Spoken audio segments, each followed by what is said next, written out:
আচ্ছা, এমন কি কখনো হয়েছে তুমি একটা ভালো কাজ করতে যাচ্ছ, আর ঠিক তখনই মনের ভেতর থেকে কেউ ফিসফিস করে বলল, না, এখন থাক, পরে করব? কিংবা পড়তে বসার সময় মনে হলো, ধুর, আর একটু ফেসবুক স্ক্রোল করি বা গেম খেলি? মনের ভেতরের এই অদৃশ্য ফিসফিসানি বা কুমন্ত্রণা আসলে কি, আর কিভাবে এর থেকে নিজেকে মুক্ত রাখা যায়, তা নিয়েই আজ আমরা কথা বলবো। স্বাগতম সবাইকে। আজ আমরা আমাদের বইয়ের ১০৬ নম্বর পৃষ্ঠার পাঠ ৬ থেকে জানব আল কুরআনের সর্বশেষ এবং অত্যন্ত গুরুত্বপূর্ণ একটি সূরা, সূরা আন নাস সম্পর্কে। আমরা শুধু এর অর্থই শিখব না, জানব কিভাবে এই একটি সূরা আমাদের চরিত্রকে সুন্দর করতে এবং অন্যায় থেকে দূরে রাখতে সাহায্য করে। তাহলে চলো, বইয়ের পাতায় চোখ রাখা যাক। পাঠ ৬, সূরা আন নাস। আল কুরআনের সর্বশেষ সূরা হচ্ছে সূরা আন নাস। এটি পবিত্র কুরআনের ১১৪তম সূরা। এই সূরাটি মদিনায় অবতীর্ণ হয়। এর আয়াত সংখ্যা ৬টি। এই সূরায় আন নাস শব্দটি মোট ৫ বার ব্যবহৃত হয়েছে। সূরায় ব্যবহৃত এই শব্দ থেকেই এই সূরার নামকরণ করা হয়েছে। সূরা আল ফাতিহায় আল্লাহ তাআলার প্রশংসা করা হয়েছে। তারপর তার নিকট সরল পথের সন্ধান চাওয়া হয়েছে। অতঃপর কুরআনের অন্যান্য সূরায় মানুষকে সঠিক পথের সন্ধান দেওয়া হয়েছে।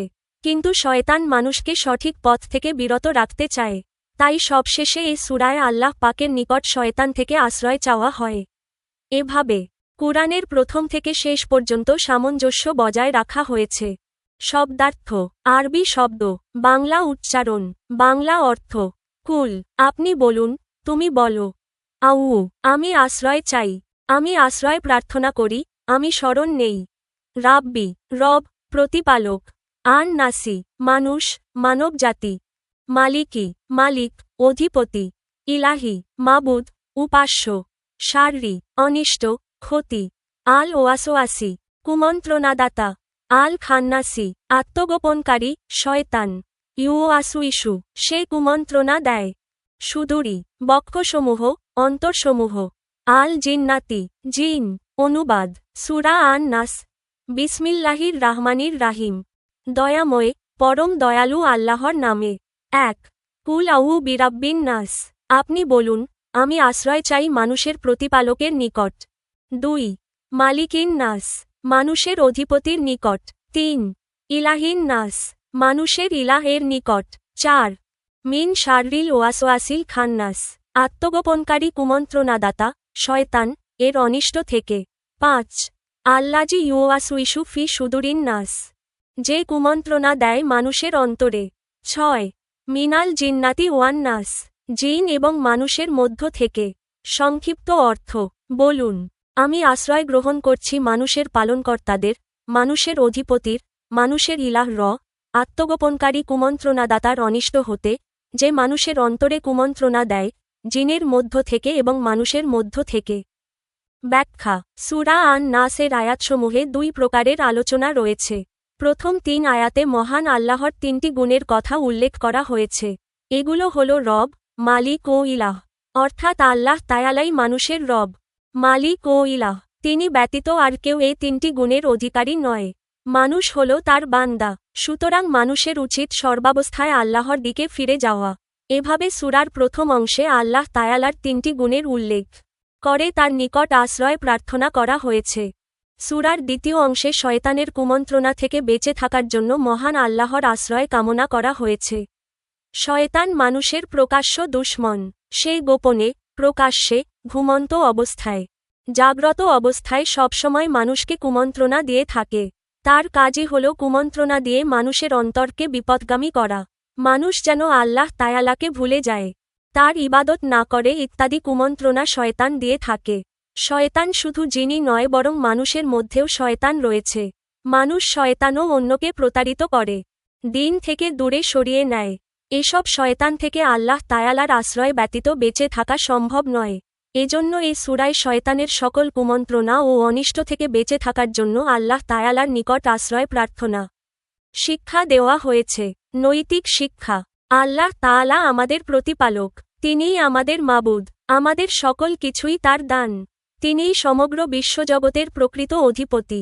সুতরাং তার আদেশ নিষেধ আমরা সবসময় মেনে চলব, আর শয়তানের কুমন্ত্রণা থেকে বেঁচে থাকব। কেননা শয়তান মানুষকে অন্যায়, অনৈতিক ও অশ্লীল কাজের দিকে পরিচালনা করে। ফলে শয়তানের কুমন্ত্রণা থেকে বেঁচে থাকতে পারলে অনৈতিক কাজ থেকেও বেঁচে থাকা যাবে।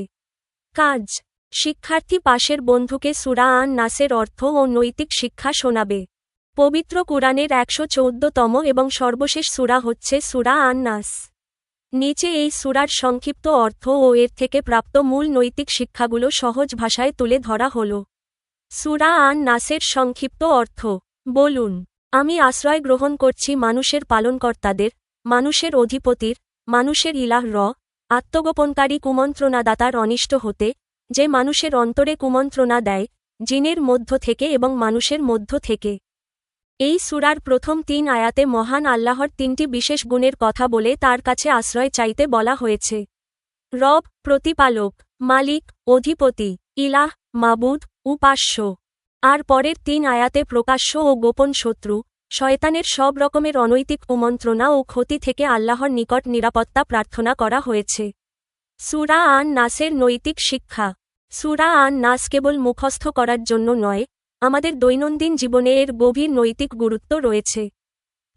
একমাত্র আল্লাহর ওপর ভরসা করা।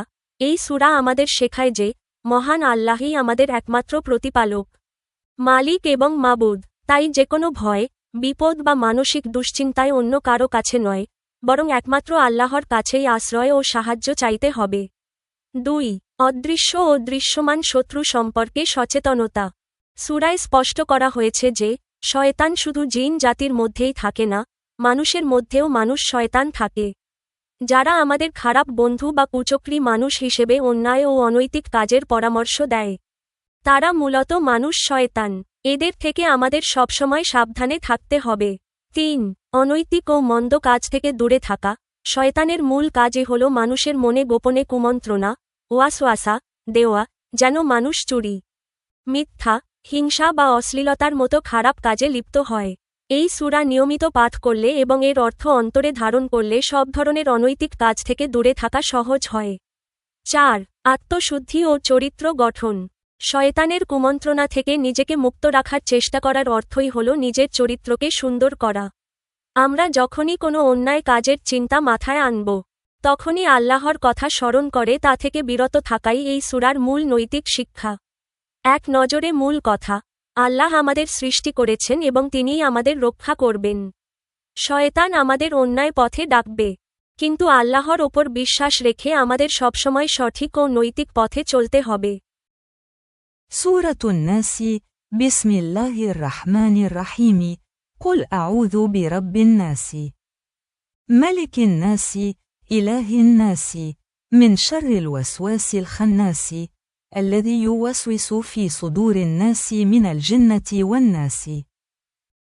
তাহলে আজ আমরা কি শিখলাম? আমাদের চারপাশে যেমন ভালো মানুষ আছে, তেমনি কিছু অদৃশ্য ও দৃশ্যমান শয়তান বা খারাপ বন্ধুও আছে, যারা প্রতিনিয়ত আমাদের মনে অন্যায়ের বীজ বুনে দিতে চায়। কিন্তু মজার ব্যাপার হল, আমাদের সাথে আছেন বিশ্বজগতের একমাত্র রব, মালিক এবং ইলাহ।